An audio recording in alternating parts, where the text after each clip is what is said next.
Hey guys, I am multitasking again because I have waited to the very last minute to get this done. My little people needed clean clothes for school tomorrow, and I put it off until the point where they don't have the uniforms they need. So I am in here pulling this all together, and I was sitting down and I was thinking, and I said, as just, having some quiet time and praying and talking to God, I said, God, I made one step and I need you to make two. I'm tired and I don't want to sit out here all night and fold these clothes, and I don't want to wait for the dryer to go off. And I am blessed to have a washer and dryer in my house because I absolutely remember the days when I didn't have one.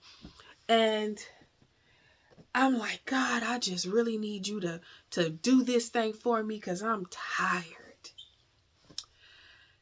And I really had to think about that. Like, I really said, God, if I make one step, you'll make two. And I don't know where that came from because that's not in the Bible. The good book has that one all to itself. It's not there. And I think that we have made God this supernatural sugar daddy or this fairy godfather who just responds to us and gives us what we're asking for all the time and gives us what we want and constantly is finding ways to just do more and more for us so that we don't even have any responsibility or have anything to do ourselves.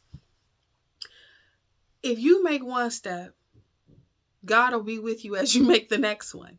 Like, if you have a race to run and you start here and this is the finish line and you take one step, God is not going to move the finish line 2 steps closer. You take one step, God is not going to just fly you over the rest of the steps and get you to the finish line faster. You got to walk this thing out step by step by step by step. Now, God is going to walk it out with you. It's not always going to be easy. He said he's going to lay a path for you. He didn't say it was going to be easy path. He didn't say it was going to be downhill path. You can kind of work with your momentum. Sometimes you're going to be uphill. Sometimes your path is going to literally be the place you need to land on coming into just as your foot is landing on it. Like the way Magneto can walk across empty spaces because he can pull that metal and it'll zoom right into his spot and it hits the place where he needs to step. Sometimes that's how God is going to lay your path out for you. So what I want to caution us on is believing that if we take one step, God is going to take two. That's like me sitting back believing that if I took the step and put the clothes in a washing machine, that God was going to come in here while I'm sleeping, resting and not doing anything. That God was going to take these clothes out of the washing machine and put them in the dryer. Step one. And then take them out the dryer and fold them.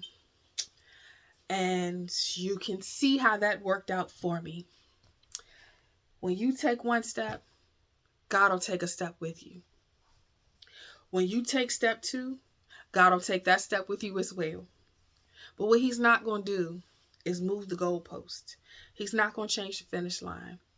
He's not going to move everything out of your way. You're going to have to walk this thing out sometimes. And it's difficult, but you won't be alone.